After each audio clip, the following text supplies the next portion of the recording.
Hi, my name is Chef Abramchik, and today I'd like to present to you a passion of mine, a little part of it, which is the Food Network, as I'm a trained professional in the culinary arts, and a lot of my daydreaming, obviously in other classes, not business policy or during the amazing presentations that we just saw, but my head's always around food, as when we were just seeing the Budweiser presentation. I wasn't thinking of necessarily drinking as most people were drinking Budweiser, but I was also imagining certain recipes that I would use. I wouldn't use Budweiser necessarily because I feel it has a bad aftertaste.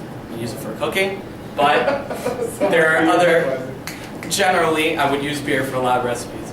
So I'd like to just show you a little bit of the Food Network and the progression that we see it having from, if you would like to present it in 3 stages, that's what most people would like to see the Food Network has taken since its inception in 1993.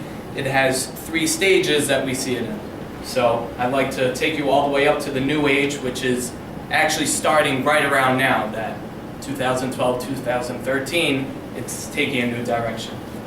So when we start about talking about the Food Network, we see a progression of out with the old and in with the new. Starting in 1993, the first 10 years, Food Network did not see necessarily any profit, and their direction was more of a very classical French technique, very technical, professional type of people that were presenting on the Food Network, and they were telling the basic skills and basically telling the person how to be a professional chef himself. And those were the type of shows that were being showed. As you see, this was one of the main chefs during that time period, Jacques Pepin, who has a tremendous resume when it comes to a chef in the classical French technique, and he had restaurants in France and everywhere. But as we see, after those 10 years, starting in 2003, we saw a huge change happening, and that's with one of the main people who brought this change is a chef named Guy Fieri, which you already see a difference right there in the name. You see Jacques Pepin, like a classic French person, and then boom, you see this guy Guy Fieri, and you'll see a picture of him, and you'll see the massive difference.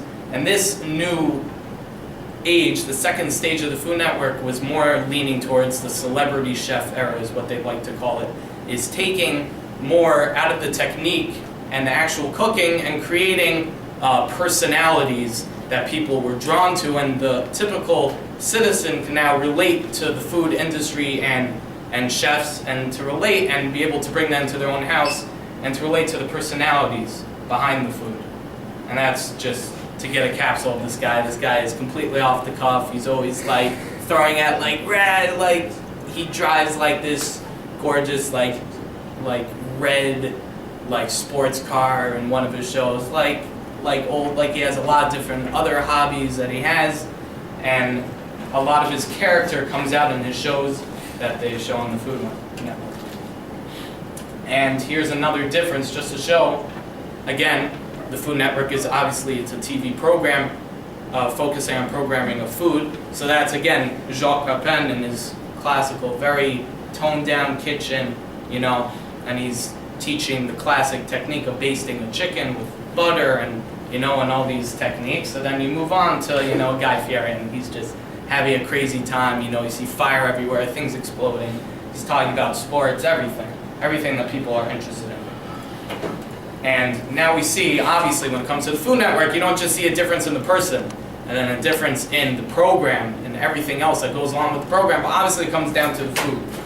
So we see a difference in Jacques Pepin's, one of his classic dishes, a grilled veal chop with a sauce made out of green peppercorns, and it's a lot of classic French technique involved in this dish.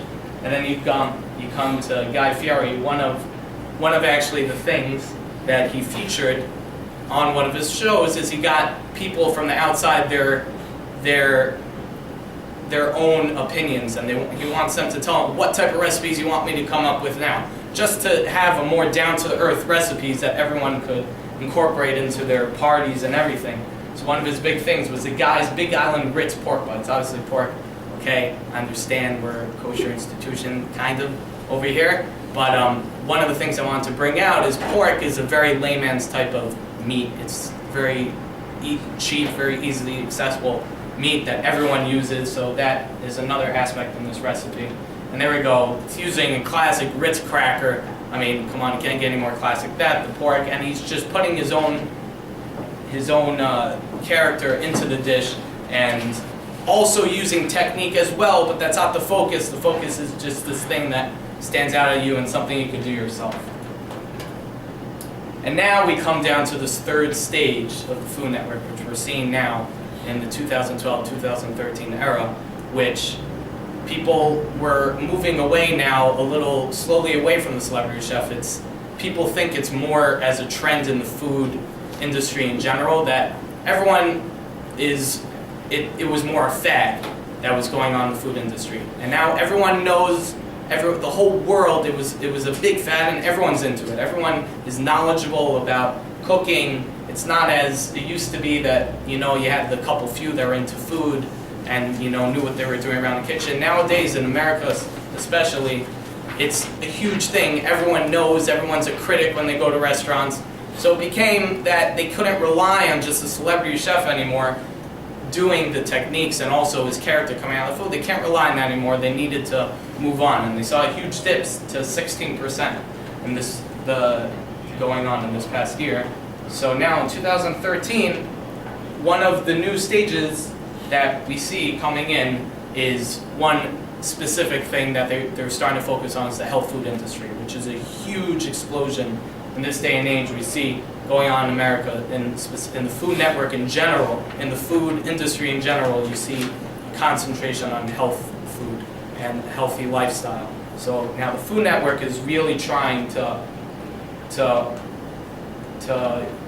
gain on that big movement going on right now.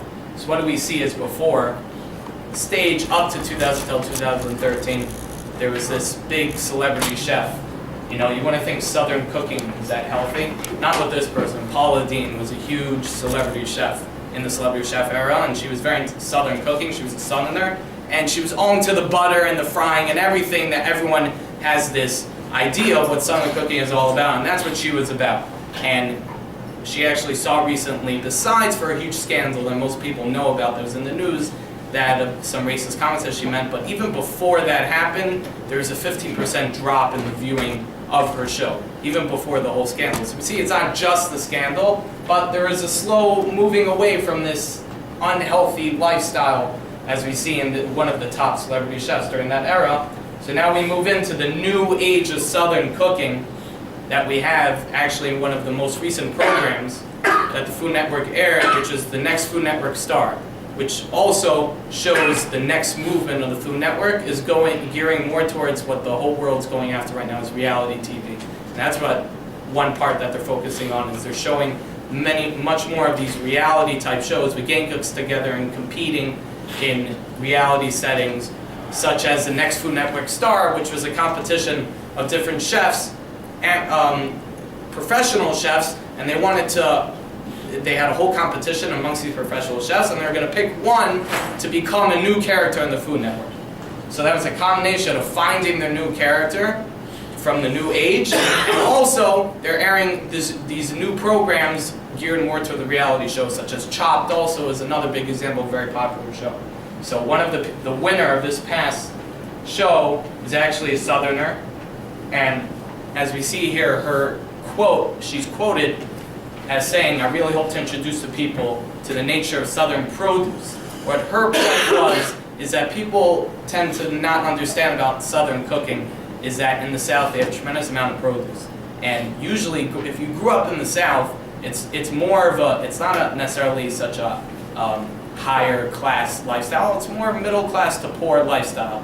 And if you really grew up in the South, when it came to the proteins and the meat and the chicken, they were more used as flavor components to the dish, not necessarily the main thing. The produce actually, in the typical Southern lifestyle, was the main part of the dish, and then they used like the fat of the bacon a little bit to add a little flavor. So that is what she's trying to bring out, that there's not just this thought that South means fried food, and she wants to bring out this new health age in the Food Network. Thank you.